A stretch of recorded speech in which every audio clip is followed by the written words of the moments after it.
Is it? Action. 4 days a week, at least. 6. Alright, let's get the show and we're around $100. Oh man, you better not get blackjack. You better hit me. No, I hate you. Bust, motherfucker. Damn it! Get the fuck out of here. Hey guys, how you doing? Welcome to the Sports Wrap with Peter and Aaron. I'm Peter. And I'm Aaron, coming to you from USC, Los Angeles, California, home of the Trojans. What do we got tonight? Well, you know, on our inaugural episode, we got 4 big storylines out of the sporting world for you, but none bigger today than Tony Dungy. Emotional news conference, retires as head coach of the Indianapolis Colts. No question. I mean, Tony Dungy, the past 10 years with the Bucs and then the Colts, has been at the forefront of the NFL. He has carried this Colts franchise, put them on the map, 10 consecutive playoff appearances, NFL record, 6 consecutive 12-win seasons with the Colts, another NFL record. Not to mention, he was the first African-American to win the Super Bowl in 2006. And you know what? He's an even better player, better coach off the field. I mean, this guy with his family devotion, he went through a tough time a few years ago with his son committing suicide, but he persevered, set a great model for his players. He will be sorely missed. It's sad to see him go. The NFL will really miss him. But, you know, Jim Caldwell, their new head coach, should be able to step in just fine. He's been the associate head coach for 2 years now, quarterback coach for the past 6 years with Peyton Manning out there in Indianapolis. Should be a flawless transition, and we'll see them in the playoffs again next year, I'm sure. Yeah, no question. And also moving on to NCAA basketball tonight, 2 excellent matchups featuring 2 top 20 teams in each game. The first one, Notre Dame at Louisville. What happened? Yeah, number 13 Irish had trouble early, but the big story was Louisville's Terrence Williams. 24 points, 16 rebounds, 8 assists. A hell of a game for him tonight. You know, the defense down the stretch for Louisville also was key for them. Only 2 points allowed in overtime to the Irish, 0 of which to their acclaimed center, Luke Herringody. 28 points, 13 boards, just run-of-the-mill night for him, you know. But yeah, the big story, the defense by Louisville, outscoring Notre Dame 16-2 in overtime.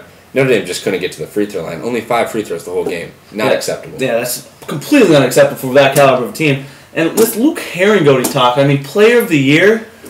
I don't know if it's the way he plays. I don't know if he's undersized at 6'7" for his position. I just don't like the way he plays. I don't think he'll have any he puts success. up the stats. That's undeniable. That's undeniable. He's one of the most dominant players in NCAA basketball right now. It's going a little too far, I'd say. I mean, he can take over a game. Yeah, but I don't think he's at the caliber yet that he can lead his team, like Blake Griffin can, or Tyler Hansbrough, to the NCAA tournament and beyond. We'll see. He's in the perfect situation, though. The inside-out with him and McElharney, it works great for the Irish. We'll see at the next level if he can produce or not. But you did mention a guy by the name of Terrence Williams, right? Yes, I did. I mean, he had one hell of a game. Seattle product, I might add. But yeah, he's always filled up the stat sheet in his career at Louisville. My high school played against him a couple times. Didn't fare too well, but he should have a bright future in the NBA, no question. And our second game. In the second game, number 11 Texas Longhorns taking on the Oklahoma Sooners in Norman, and Oklahoma was rolling from the start. Yeah, no question. Blake Griffin, no better player. I mean, another double-double from him. He has been an absolute machine. He has made this Oklahoma Sooner team run. But today, it was all about the guards. You got Tony Crocker, Willie Warren, Austin Johnson, each put up over 15 points. They were the ones that helped balance out this team and lead them to victory. Yeah, but you know, Texas certainly didn't help themselves. One of their star guards, A.J. Abrams, 3 of 15 shooting from three-point range, 8 of 27 from the field. He did put up 22, but with that sort of shooting, they dug themselves a hole early, and they just couldn't dig themselves out of it. Lloyd Noble Center, tough place to go and play. Yeah, no question. USC was there. They performed better than the Longhorns did. Yeah, no, we'll see. I mean, Texas is a good team. They have talent. But they're not at the level that Oklahoma is right now. I mean, I think Oklahoma's top 3 team. The Final Four for sure. Yes, most definitely. Very likely. Most definitely. Let's move on to the NBA, our final top story of the night. We have Toronto Raptors facing off against the Boston Celtics. Boston's been struggling lately. What happened? Yeah, their struggles continue tonight. You know, Jose Calderon, Jermaine O'Neal, both out for the Toronto Raptors. Chris Bosh held in check by Kevin Garnett. Yet the Raptors were able to force overtime against the defending champs. You know, 115-109 victory for the Boston Celtics. Paul Pierce came up huge. You know, Kevin Garnett's been calling him Superman lately, and deservedly so. I mean, 39 points, 9 of which in overtime for him. You know, the Celtics' struggles have coincided with a little bit of drop and play by Rajon Rondo, and you know, he stepped it up a little bit tonight, and with it came a victory. You know, more of that in the future, and the Celtics will get back to their winning ways. That's true. Ever since they came on this West Coast swing, the past 10 games or so, they've been under 500, struggling. I don't know if it's the big 3. They've had big individual performances. Ray Allen dropped 36 with 8 threes a couple nights ago. Ray Allen, former Sonic. But yeah, I mean, I don't know what's wrong. Hopefully this win might give them momentum for the future. Yeah, they're falling behind the Cavaliers quickly. But let's move on to our players of the day. We talked about yours already, didn't we, Aaron? No question. I mean, Terrence Williams, unbelievable performance. 2 away from triple-double, like you said before, and only a couple turnovers versus 8 assists.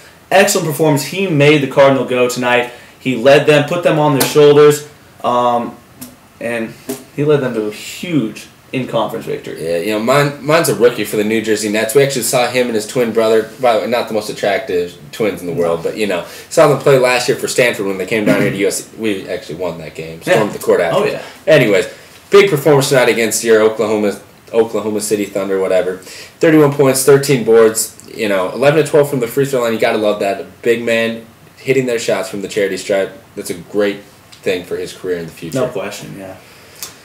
A big game tomorrow night. Something for you guys to look forward to if you're going to have free time. Watch some TV. Los Angeles Lakers at the Houston Rockets. Yeah, no question. This matchup is a huge test for both teams in the Western Conference. McGrady's out for 2 weeks with a knee injury, their best player. But you know what? They have another guy by the name of Aaron Brooks who has stepped up. He is averaging double figures, distributing the ball, helping this Rockets team out a lot. And, I mean, they need him to perform well if they want any chance at winning. But the Lakers, I mean, they have so much talent inside and out. With Andrew Bynum back alongside Pau Gasol, I think the Lakers, barring any dramatic upset, I mean, the Lakers win by double digits. Seattle product, that Aaron Brooks. But, it's true. Yeah, Pau Gasol, he's been rebounding great as of late. Tracy McGrady's injury, along with Ron Artest, has really hurt. Yao Ming really needs to step up. He hasn't been able to so far. If he can tomorrow, they might be able to keep it close, but I don't see that happening. Probably a double-digit victory for the Lakers.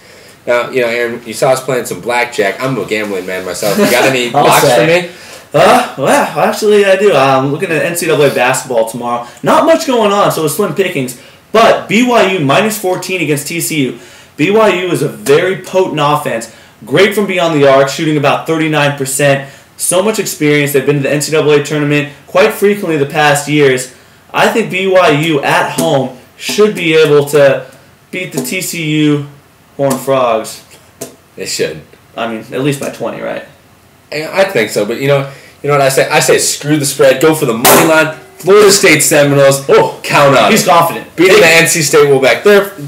They're plus 4.5. Tony Douglas has played out of his mind this year. Mm-hmm. The guard for the Seminoles, 18.4 a game. The Seminoles, I think they're one of the teams that are really flying under the radar. Only 3 losses so far this year. Lost to Northwestern, that wasn't so good. But other than that, you lose to number 1 Pitt, number 2 Duke. Hey, and you pull off a couple upsets. They beat Florida. That's a great win. That's a great win for them. But so yeah, count on it. Florida State money line.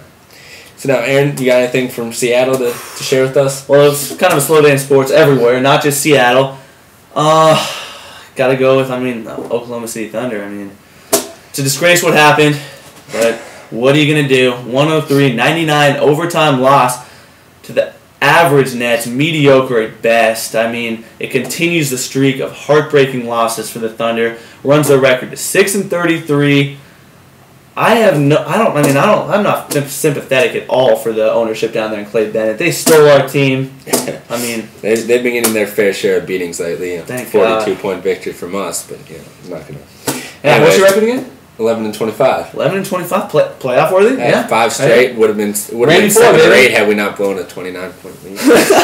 Yeah, mutter. Hey, Dallas is solid. But anyway, time for my shout out. I'm calling out the University of Minnesota Golden Gophers. Tubby Smith, unbelievable. I'm almost speechless. 15-1 this year, number 17 in the coaches poll this week. I don't care what you say. The lost Michigan State, it wasn't that great, but we beat Louisville. We beat Ohio State. Yeah, you have some quality ones. I'm not going to lie. Tubby Smith has gone in there and done a great job. Right now, Joe Lunardi on ESPN has him at 8. I don't know. I think that's a little generous, personally. Really? I think they might slip up a little bit. I disagree. I think we got to move a little higher. A little higher?